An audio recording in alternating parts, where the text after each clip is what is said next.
नमस्कार. मी प्राध्यापक डॉक्टर चंद्रकांत चव्हाण, वालचंद महाविद्यालय सोलापूर.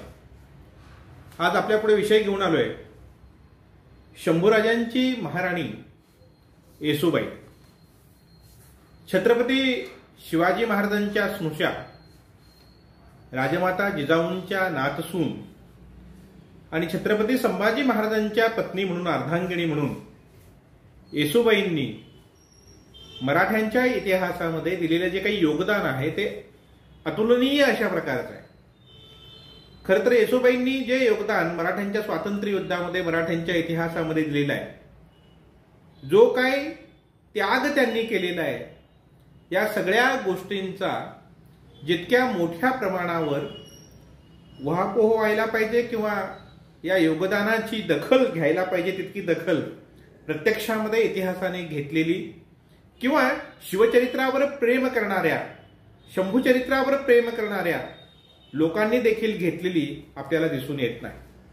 खरं तर दाभोळ प्रांतातील शिर्क्यांचं घराणं, रायरी आणि शिरकाणचं सरदेशमुखीचं वतन हे शिर्क्यांकडे होतं आणि पिलाजी शिर्के हे जे काही या शिरकाणाचे प्रमुख होते, ज्यांच्याकडे सरदेशमुखी होती, हे पिलाजी शिर्के शृंगारपूरच्या सूर्यरावांच्या पदरी चाकरीस होते आणि शृंगारपूरच्या सूर्यरावांच्या पदरी चाकरीस असलेल्या या पिलाजी शिर्केंच्या पोटी येसूबाईंचा म्हणजेच जिवूबाईंचा जन्म झाला. शिवाजी महाराजांनी 1661 मध्ये दक्षिण कोकणची मोहीम हाती घेतली आणि दक्षिण कोकणची मोहीम शिवाजी महाराजांनी हाती घेतल्यानंतर शृंगारपूरचे हे जे काही सूर्यराव होते, हे सूर्यराव पळून गेले, त्यांनी पलायन केलं आणि त्यानंतर पिलाजी शिर्के शिवाजी महाराजांच्या सेवेमध्ये दाखल झाले. 1664-65 दरम्यान या मातब्बर असणाऱ्या अशा शिर्क्यांच्या घराण्यातील जिवूबाई म्हणजे पिलाजी शिर्क्यांची कन्या जिवूबाई यांच्याबरोबर 1664-65 दरम्यान संभाजीराजांचा विवाह झाला. लग्नावेळी जिवूबाईचं वय हे 5-6 वर्षाच्या दरम्यान होतं आणि विवाहानंतर जिवूबाईंचं नाव बदलून येसूबाई उर्फ राजसबाई हे नाव ठेवण्यात आलं. शिर्क्यांचा शृंगारपुराशी, संगमेश्वराशी अतिशय जवळचा संबंध होता.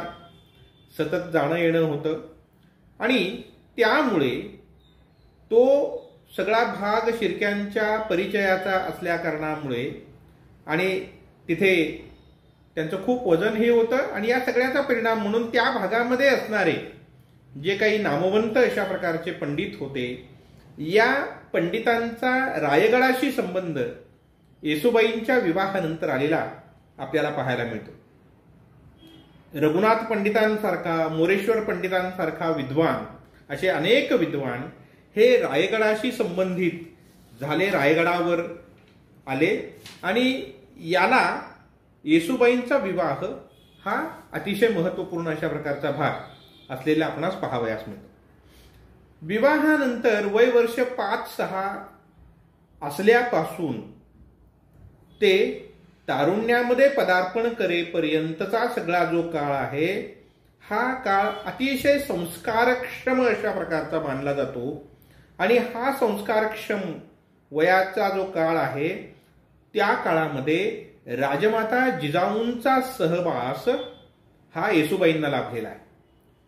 गृहशिक्षणापासून ते राजनीतीपर्यंतचे सगळे धडे, सगळे संस्कार हे मातुश्री जिजाऊंकडून आपल्या नातसूनेस मिळालेले आहेत आणि त्यामुळे कुटुंबामध्ये वागत असताना कसं वागलं पाहिजे, कुटुंब सांभाळताना कसं सांभाळलं पाहिजे, यापासून ते राजनीतीमध्ये एखाद्या प्रकरणाकडे कसं बघितलं पाहिजे, एखाद्या घटनेकडे कसं बघितलं पाहिजे आणि त्यात राजघराण्यातील व्यक्ती म्हणून आपली भूमिका काय असायला हवी, इथपर्यंतचं सगळं शिक्षण हे येसूबाईंना या काळामध्ये मिळालेलं आहे. आणि ज्यावेळेला 1674 मध्ये शिवाजी महाराजांचा राज्याभिषेक झाला आणि रायगडावर छत्रपती हे आसनस्थ झाले, छत्रसिंहासनाधीश्वर झाले, त्यावेळेला युवराज म्हणून संभाजीराजांचा देखील अभिषेक झाला आणि त्याबरोबरच येसूबाई या मराठी राज्याच्या पहिल्या युवराज्ञी बनल्या. येसूबाईंच्या आयुष्यामध्ये 2 अत्यंत कठीण प्रसंग हे येऊन गेले. यापेक्षाही अधिक कठीण प्रसंग उत्तर आयुष्यामध्ये त्यांच्या आलेले आहेत.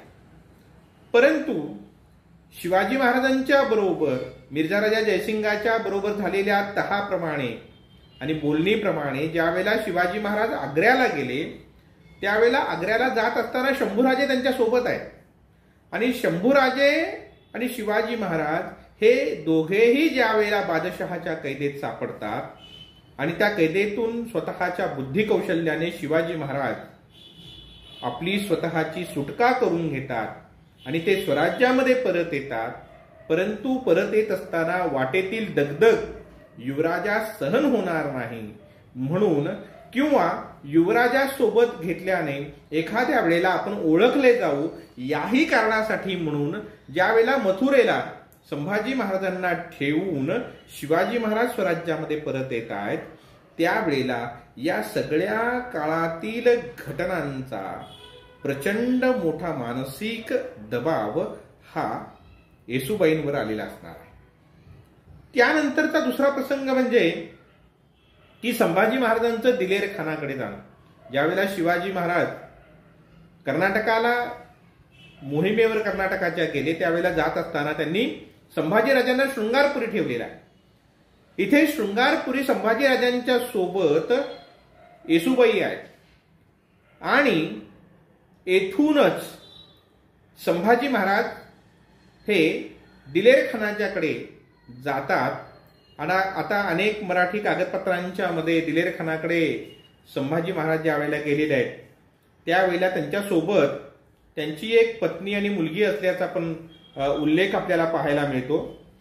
आता या सगळ्या याच्यामध्ये काही मराठी कागदपत्रांच्या मध्ये त्या पत्नीचं नाव दुर्गाबाई असल्याचं सांगितलेलं आहे. संभाजी महाराजांची दुसरी पत्नी दुर्गाबाई या त्यांच्यासोबत होत्या, त्यांची कन्या त्यांच्यासोबत होती असल्याचा उल्लेख या मुसलमानी इतिहासकारांच्या कागदपत्रांमधूनही किंवा मोगली इतिहासकारांच्या कागदपत्रांमधूनही आपल्याला पाहायला मिळतो. मराठी कागदपत्रांमध्येही त्याचा काही उल्लेख आपल्याला आलेला आहे. तर दुर्गाबाई नावाच्या त्यांच्या पत्नी त्यांच्यासोबत होत्या आणि पुढे त्या दिलेरखानाच्या छावणीत राहिल्या, मोगलांच्या कैदेमध्येच राहिल्या. पुढे त्यांचं काय झालं माहीत नाही. आणि या दुर्गाबाई कोणत्या घराण्यातील होत्या, त्यांचा विवाह शंभूराजांशी कधी झाला, कोठे झाला, याविषयीची ही माहिती इतिहासाला आपल्याला नाही हे आपल्याला दिसतं.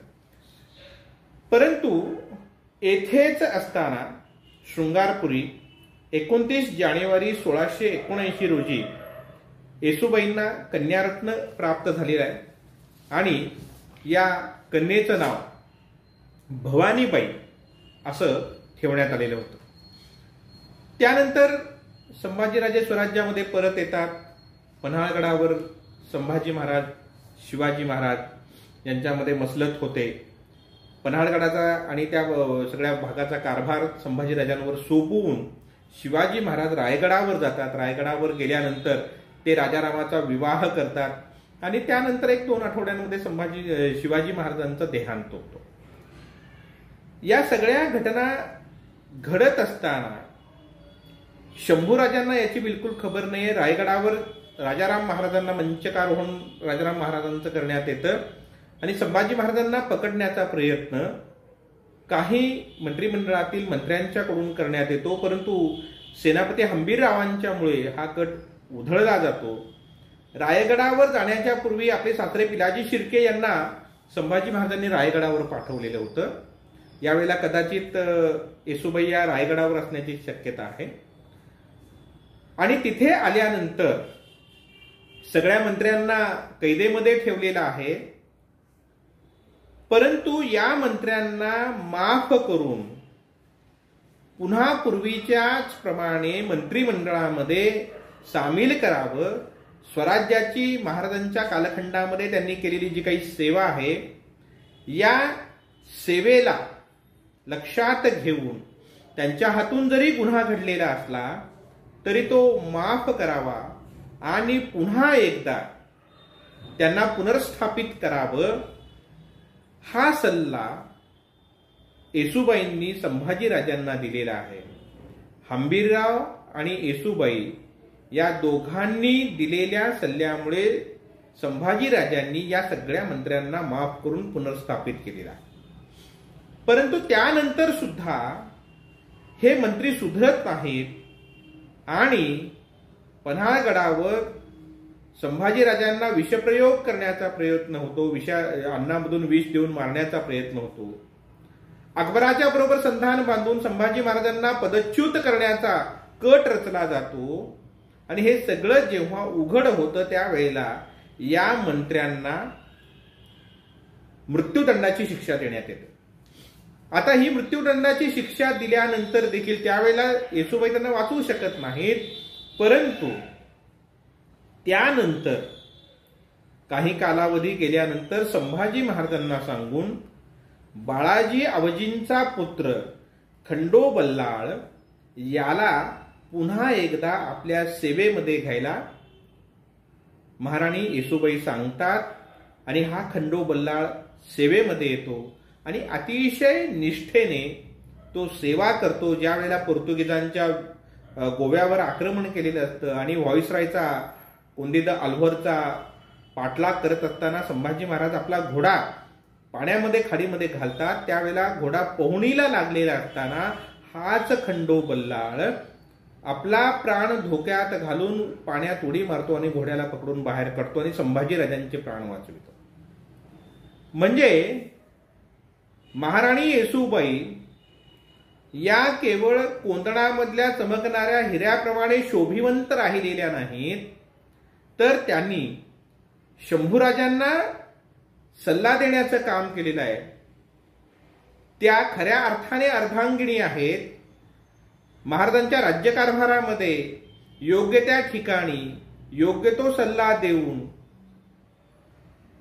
पुन्हा एकदा मराठी राज्य पुनर्प्रस्थापित करण्यामध्ये मोठं योगदान हे येसूबाईंनी दिलेले आपणास पाहावयास मिळतं. संभाजीराजे सातत्याने युद्धावर असत, कारण औरंगजेब प्रचंड मोठी सेना घेऊन स्वराज्यावर 3 बाजूने तुटून पडलेला आहे. आणि या सगळ्या मोगली आक्रमणाला तोंड देण्याकरता सातत्याने घोड्यावर स्वार होऊन युद्धभूमीवर संभाजी महाराज आहेत. आणि अशा सगळ्या काळामध्ये राजधानीवरून राज्यकारभार पाहणं हे अत्यंत आवश्यक होतं. अशा वेळेला हा राज्यकारभार कोण पाहणार? ज्याप्रमाणे छत्रपती शिवाजी महाराज मोहिमांवर असत, त्यावेळेला रायगडावरून राजमाता जिजाऊ या सगळ्या राज्यकारभाराचं संचलन करत असत. त्याच पद्धतीने मातोश्री जिजाऊंप्रमाणे या राज्यकारभाराकडे लक्ष देण्याचं काम, वेळोवेळी आज्ञापत्र काढण्याचं काम, राज आज्ञा काढण्याचं काम हे महाराणी येसूबाईंनी केलेलं आहे. कारण संभाजीराजांचे धाकले बंधू, सावत्र बंधू राजाराम महाराज एक तर अल्पवयीन होते आणि दुसरा महत्वाचा भाग म्हणजे त्यांचं मंचकारोहण करून त्यांना छत्रपती घोषित करण्याचं काम हे मंत्र्यांनी आधीच कटकारस्थान करून केलेलं होतं. त्यामुळे आपण बाहेर स्वारीवर मोहिमेवर असताना जर संभाजी महाराजांना असं वाटत होतं की जर राजारामाच्या हाती आपण रायगडचा कारभार दिला तर एकतर अल्पवयीन आणि अननुभवी असल्या कारणामुळे ते योग्य पद्धतीने कारभार करू शकणार नाहीत, आणि दुसऱ्या बाजूला जर आपण असं केलं तर पुन्हा एकदा कटकारस्थान राजाराम महाराजांना घेऊन होण्याची शक्यता आहे. म्हणून राज्यकारभार हा येसूबाईंच्या हाती त्यांनी सुपूर्द केलेला. आणि हा राज्यकारभार करत असताना येसूबाईंनी अंतर्गत राज्यकारभाराचा अधिकार त्यांना देत असताना संभाजीराजांनी त्यांना शिक्कामोर्तब सुद्धा दिलेला. श्री सखी राज्ञी जयती हा कागदपत्रांवर येसूबाईंचा शिक्का असलेला आपल्याला दिसून येतो. म्हणजे कागदपत्रांवर श्री सखी राज्ञी जयती हा येसूबाईंचा स्वतंत्र शिक्का असलेला दिसून येतो. छत्रपतींच्या अनुपस्थितीमध्ये संभाजीराजांच्या नावे निघणारी जी काही कागदपत्र होती त्या कागदपत्रांवर, त्या हुकुमांवर राजाज्ञा अशा प्रकारचा उल्लेख केला जात असे. म्हणजे येसुबाईंनी संभाजी महाराजांच्या नावे काढलेली जी कागदपत्र असे त्याच्यावर राजाज्ञा अशा प्रकारचा उल्लेख असे. तर महाराणी म्हणून स्वतः काढलेले जे काही हुकूम असत त्या हुकुमांवर अज रक्त खाने सौ येसुबाई अशा प्रकारचा उल्लेख असलेला आपल्याला आढळून येतो. संभाजी महाराजांच्या कालखंडातील येसुबाईंचं एक पत्र आपल्याकडे म्हणजे आज उपलब्ध आहे आपल्याकडे. तर त्या पत्रामध्ये चाफळच्या श्रीरामाच्या देवस्थानाची यात्रा पार पडण्याच्या संबंधाने त्यांनी दिलेला जो काही अभयपत्र आहे किंवा कौल आहे अभयाचा, तो त्या कागदपत्रांमध्ये विदित केलेला आणि त्याच्यामध्ये येसुबाईंनी काढलेल्या या पत्रामध्ये असं म्हटलेलं आहे की श्रीरामाची यात्रा प्रतिवर्षाप्रमाणेच जोरदारपणे साग्रसंगीत अशा प्रकारे सर्व पद्धतीने यथासांग धार्मिक विधी करून साजरी केली जावी आणि त्याकरता आम्ही अभय देतो आहोत. मराठी सैनिकांकडून यात्रेकरूंना कुठल्याही प्रकारचा त्रास होणार नाही, तर गावोगावी निरोप पाठवून भक्तांना बोलावून ही यात्रा आपण जोरदारपणे साजरी करावी, भरवावी अशा प्रकारचा देवस्थानाला दिलेला एक प्रकारचं पत्र हे जे आहे ते उपलब्ध आहे. आणि यामधून राज्यातील वेगवेगळ्या विषयांच्या बाबतीमध्ये येसुबाई कशा पद्धतीने लक्ष घालत होत्या हे आपल्या लक्षात येतं. संगमेश्वरी संभाजी महाराजांची झालेली कैद आणि त्यामुळे निर्माण झालेलं जे काही वातावरण आहे, प्रचंड दुःखाचा डोंगर हा येसुबाईंवर कोसळलेला आहे. अत्यंत संशयाचं, गोंधळाचं अशा प्रकारचं वातावरण सर्वत्र निर्माण झालेलं आहे. मराठी राज्यातील सगळे सेनापती असतील, प्रधान असतील, येसुबाई असतील, हे सगळेचे सगळे भांबावून गेलेले. आता करावे काय अशा प्रकारचा प्रश्न त्यांच्यापुढे निर्माण झालेला आहे. यावेळेला अवघं 30 वर्षांचं वय हे येसुबाईंचं आहे आणि या वेळेला ज्या धीरोदात्तपणे, ज्या निस्पृहपणे जी स्वराज्यनिष्ठा येसुबाईंनी दाखविलेली आहे त्याला इतिहासामध्ये तोड नाही. म्हणजे एका बाजूला दुःखाचा प्रचंड डोंगर आहे. शंभूराजांची मोगली छावणीमध्ये प्रचंड मोठ्या प्रमाणावर त्यांचा जो काही छळ होतोय त्याच्या बातम्या रायगडावर येत आहेत आणि अशा सगळ्या अवस्थेमध्ये सिंहासन रिकामं आहे आणि सिंहासन रिकामं असताना या सिंहासनावर कुणाला बसवायचं, राज्याचा हा सगळा गाढा पुढे चालला पाहिजे असा अवघड प्रश्न निर्माण झालेला असताना कोणत्याही स्त्रीने आपल्या पुत्रास गादीवर बसवून राज्याचा कारभार हाकला असता, कारण स्वतः येसुबाई राज्यकारभार या रायगडावरून पूर्वीपासूनच पाहत होत्या. परंतु असं असताना देखील या कठीण प्रसंगामध्ये शिवरायांच्या सुनेने, राजमाता जिजाऊंच्या नात सुनेने आणि शंभूराजांच्या महाराणीने जो घेतलेला निर्णय आहे त्या निर्णयाला इतिहासामध्ये तोड नाही. येसुबाईने स्वार्थ पाहिला नाही. अत्यंत निरपेक्ष भावनेने ती स्वराज्यनिष्ठा आहे. शिवछत्रपतींनी उभा केलेलं जे काही स्वराज्य आहे हे स्वराज्य टिकलं पाहिजे यासाठी म्हणून कुठल्याही प्रकारचा वारसा, युद्धाचा भाग, वारसा हक्कासाठीचा कोणत्याही प्रकारचा संघर्ष हा मराठी राज्यामध्ये होता कामा नये. जो शत्रू उरावर बसलेला आहे त्याच्याशी संघर्ष केलं पाहिजे, 2 हात आपण केले पाहिजेत. याही कठीण प्रसंगामध्ये ज्या धीरोदात्तपणे संकटाच्या काळामध्ये देखील हिमालयाप्रमाणे अविचल राहून येसुबाईंनी जो निर्णय घेतलेला आहे की रायगडावर मी आणि शाहू राहतो, राजपुत्र शाहू, आणि माझ्या पुत्रासह मी रायगडावर राहून रायगडावरून संघर्ष पुढे चालू ठेवते. आणि राजाराम महाराजांचं मंचकारोहण करून राजाराम महाराजांना छत्रपती घोषित करून राजाराम महाराजांनी रायगडावरून बाहेर पडावं आणि रायगडावर बाहेर पडून सतत फिरत राहून मोगलांशी संघर्ष करावा, हा जो काही निर्णय येसूबाईंनी घेतलेला आहे तो अत्यंत जबरदस्त अशा प्रकारचा आहे. म्हणजे स्वराज्य निष्ठा, स्वराज्य रक्षण हेच जीवित कार्य मानून येसूबाईंनी जो स्वार्थ त्याग केलेला आहे, जो काही मोठा त्याग केलेला आहे, त्या त्यागाला इतिहासामध्ये तोड नाही. निस्वार्थपणाचा हा एक आदर्श मराठा मंडळाच्या पुढे, मराठी सरदारांच्या पुढे येसूबाईंनी घालून दिला, ज्या त्यांच्या निर्णयामुळे मराठ्यांच्या मध्ये होऊ घातलेली यादवी टळली आणि मराठा मंडळ एक दिलाने मोगलांशी लढण्यास सज्ज झाला. राजाराम आपल्या कुटुंब कबिल्यासह रायगडावरून बाहेर पडले. तेथून प्रतापगडावर, तेथून पन्हाळ्यावर, एका किल्ल्यावरून दुसऱ्या किल्ल्यावर जाऊन ते मोगलांशी लढा देत आहेत.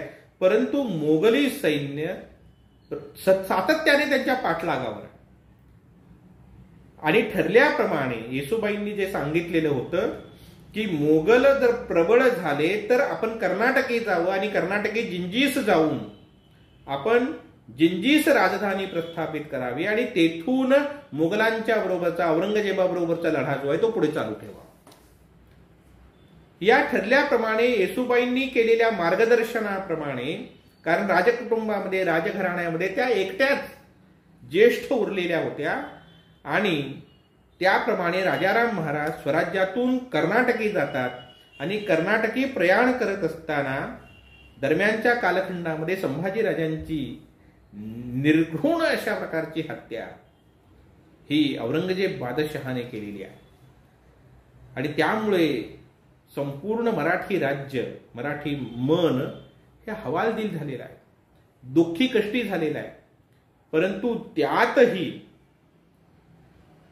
येसूबाई धीरोदात्तपणे उभे राहतात, आपला संघर्ष चालू ठेवतात.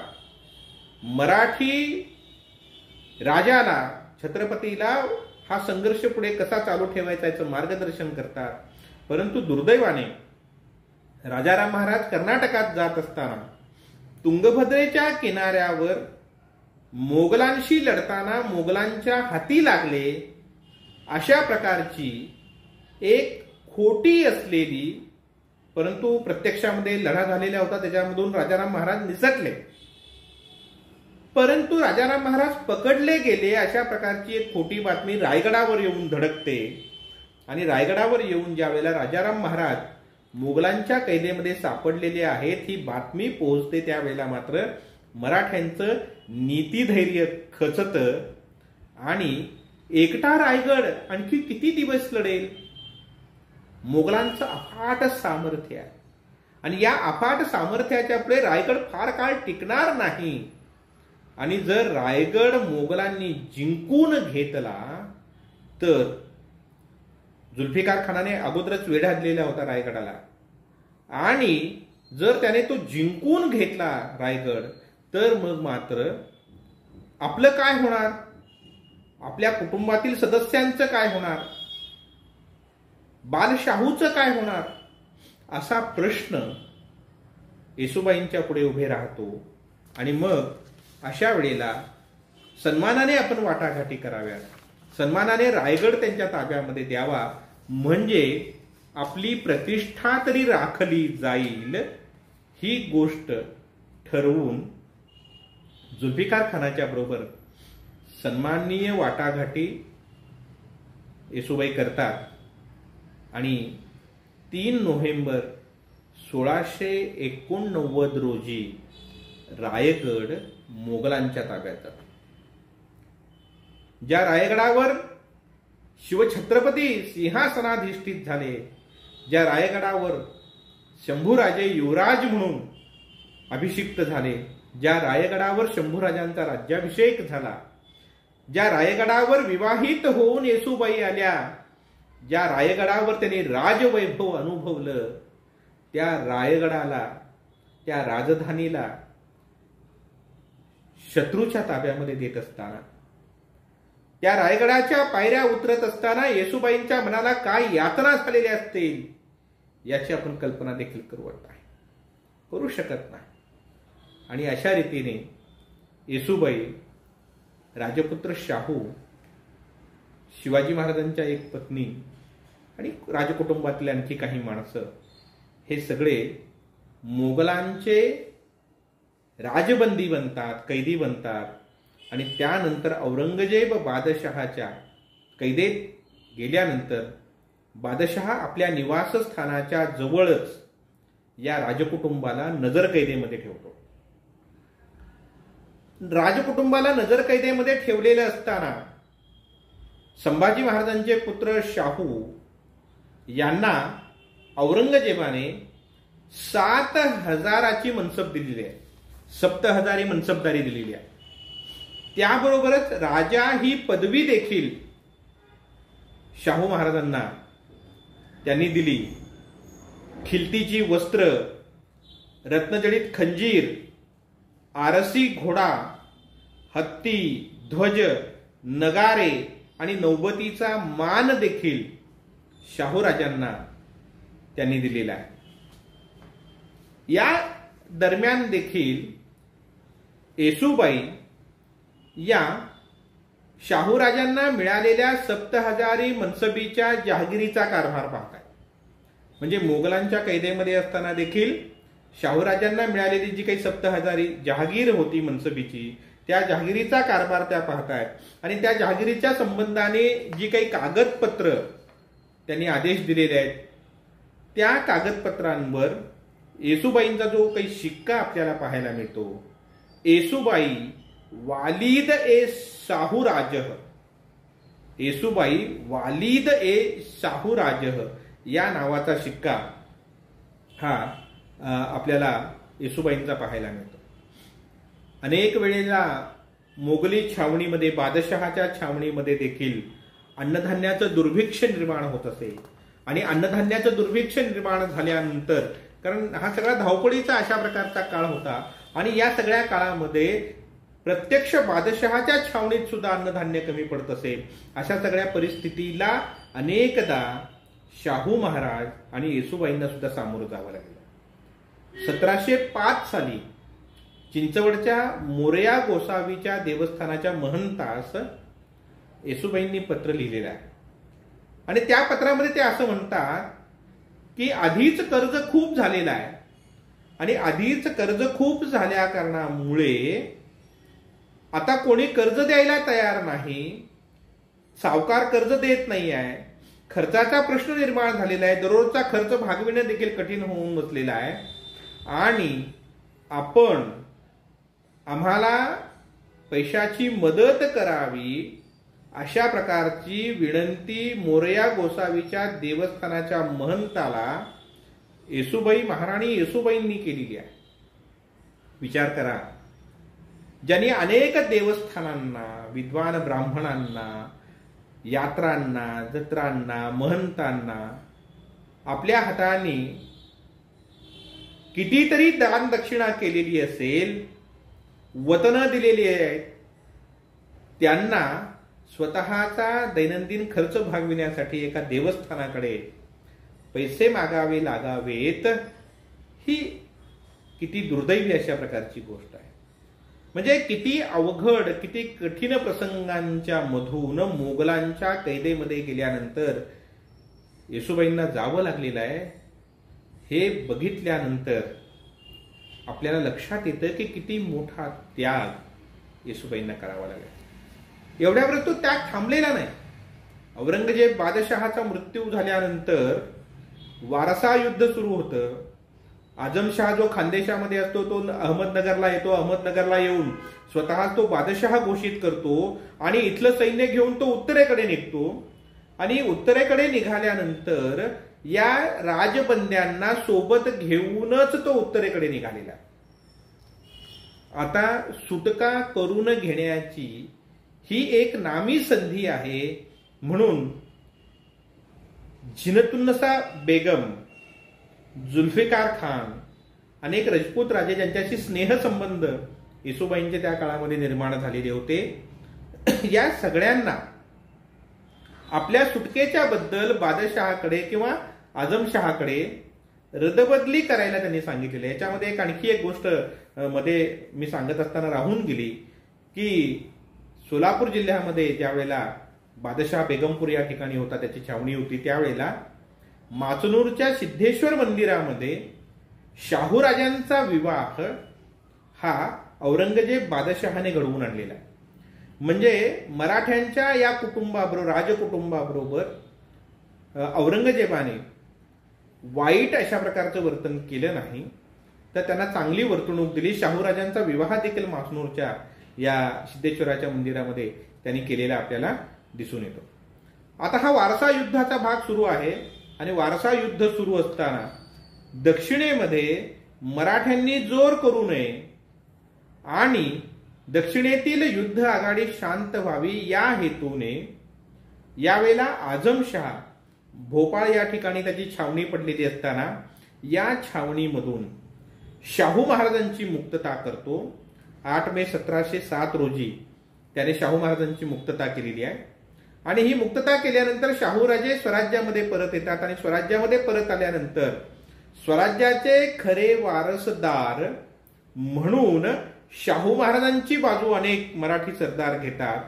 त्यावेळेला सिंहासनावर महाराणी ताराबाई बसलेले आहेत, त्यामुळे ताराबाई आणि शाहू महाराज यांच्यामध्ये वारसा युद्ध सुरू होतं, वारसाच्यासाठी संघर्ष सुरू होतो आणि त्या संघर्षामधून पुढे जाऊन सातारा या ठिकाणी थोरली पाती म्हणजे ज्येष्ठ पुत्राची गादी निर्माण होते आणि धाकटी पाती म्हणजे कनिष्ठ पुत्र राजारामांची गादी जी आहे त्यांच्या वारसाची ही कोल्हापूर या ठिकाणी म्हणजे 2 राज घराण्यांची, 2 राजपुत्रांच्या 2 स्वतंत्र राजधान्या आणि 2 राज्य ही महाराष्ट्रामध्ये निर्माण होतात. म्हणजे मोगलांना जे साध्य करायचं होतं ते त्यामुळे साध्य होतं हेही आपल्याला दिसून येतं. परंतु आपल्या पुत्राची तरी किमान सुटका झाली याचं समाधान येसुबाईंना निश्चितच त्या काळामध्ये लाभलेलं असेल. वारसा युद्धामध्ये शाह आलम हा आझमशहाचा देखील पराभव करतो.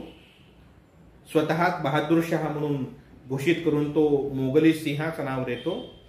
आपला दुसरा बंधू कामबक्ष याला देखील तो ठार करतो.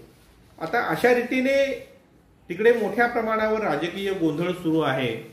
इकडे शाहू महाराज साताऱ्याला स्थिरस्थावर होतात आणि पुढे जाऊन ज्या वेळेला मोगल सिंहासनावर फरुखसियर हा बादशहा म्हणून बसलेला आहे, त्यावेळेला फरुखसियर हा बादशहा झालेला असताना मोगलांचा दक्षिणेतील जो सुभेदार होता सय्यद हुसेन अली, हा सय्यद हुसेन अली आणि मोगल बादशाह फरुखसियर यांच्यामध्ये वितुष्ट निर्माण होतं आणि वितुष्ट निर्माण झाल्यानंतर हा सय्यद हुसेन अली बादशाह फरुखसियरला धडा शिकवण्यासाठी मराठ्यांशी संधान बांधतो, शाहूराजांची संधान बांधतो आणि मराठ्यांची मदत घेऊन दिल्लीवर आक्रमण करतो.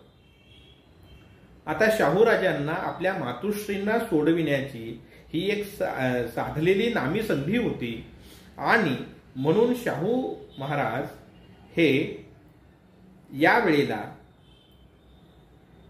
सय्यद हुसेन अली बरोबर करार करतात की मी माझा सेनापती, माझं सैन्य तुझ्यासोबत पाठवून देतो, परंतु त्या बदल्यामध्ये आम्हाला मोगल बादशहाकडून चौथ आणि सरदेशमुखीची सनद तू मिळवून दिली पाहिजे आणि त्याबरोबरच मातुश्रींचं कैदेतून मुक्तता केली पाहिजे.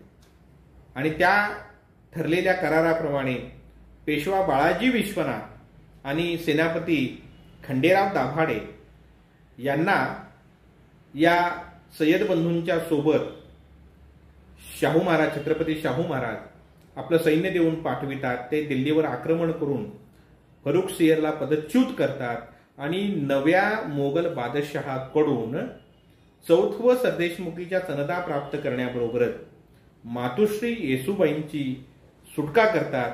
मार्च 1719 मध्ये मातोश्रींची सुटका होते आणि त्या स्वराज्यामध्ये परत येतात. आपण येसूबाईंनी केलेला त्याग जर पाहिला, किती मोठा त्याग आहे. राजधानी मोगलांच्या ताब्यात देऊन गेल्यानंतर 40 वर्ष त्या मोगलांच्या कैदेमध्ये आहेत आणि त्या 40 वर्षामधील 12 वर्ष महाराष्ट्रापासून, स्वराज्यापासून दूरदेशी दिल्ली या ठिकाणी त्या कैदेमध्ये आहेत. म्हणजे शत्रूच्या कैदेमध्ये संभाजी महाराजांच्या महाराणीने, या स्वराज्याच्या महाराणीने 40 वर्ष काढलेली आहे. काही सामान्य अशा प्रकारची गोष्ट नाही. स्वराज्यावरील निष्ठेपायी हा जो केलेला त्याग येसूबाईंचा आहे, तो जेव्हा आपण पाहतो त्यावेळेला आपल्या लक्षात येतं की किती प्रचंड मोठा त्याग, किती प्रचंड मोठं योगदान या स्वराज्याकरिता महाराणी येसूबाईंनी दिलेलं आहे. आणि परत आल्यानंतर देखील महाराष्ट्रातील 2 भावंडांच्या मध्ये चालू असलेला जो काही वाद आहे, कोल्हापूरचे छत्रपती संभाजीराजे आणि शाहू महाराजांच्या मध्ये, छत्रपती शाहू महाराजांच्या मध्ये चालू असलेला जो काही संघर्ष आहे, हा संघर्ष कुठेतरी थांबला पाहिजे. भावाभावांमध्ये सुरू असलेली ही भांडणं कुठेतरी थांबली पाहिजेत. म्हणून येसूबाई पुढाकार घेतात आणि या 2 राजगाद्यांच्या मध्ये, भावांच्या मध्ये सुरू असलेला जो काही संघर्ष आहे, हा संघर्ष थांबविण्याचं काम देखील महाराणी येसूबाई करतात. हे त्यांनी मराठ्यांच्यासाठी दिलेलं, मराठी सत्तेसाठी दिलेलं, तुम्हा आम्हा सगळ्यांच्यासाठी दिलेलं खूप मोठं अशा प्रकारचं योगदान. आणि म्हणून आपण येसूबाईंनी दिलेलं हे काही योगदान आहे, प्रचंड मोठा त्याग आहे. आणि या स्वातंत्र्य युद्धामध्ये शंभूराजांच्या बरोबर त्यांची खरीखुरी अर्धांगिनी बनून राज्याचा कारभार पाहत असताना दिलेलं जे काही योगदान आहे, या सगळ्या गोष्टींच्याकडे जितक्या प्रमाणामध्ये आपण लक्ष द्यायला पाहिजे, त्याची दखल घ्यायला पाहिजे, तितकी दखल आपण घेतलेली नाही दुर्दैवाने. म्हणून या व्हिडिओच्या माध्यमातून सखी राज्ञी जयती असलेल्या या महाराणी येसूबाईंच्या, म्हणजे राजमाता जिजाऊंच्या पहिल्या नातसुनेच्या, शिवरायांच्या स्नुषेच्या आणि शंभूराजांच्या महाराणीच्या या कार्यकर्तृत्वाचा आढावा आपल्या समोर ठेवण्याचा मी एक प्रामाणिक प्रयत्न केलेला आहे. तो जर आपल्याला आवडला तर निश्चित आपण हा व्हिडिओ लाईक करावा, शेअर करावा, आणि हे चॅनल या प्रकारचे इतरही व्हिडिओ पाहण्यासाठी सबस्क्राईब करावं अशी विनंती करतो आणि थांबतो. धन्यवाद.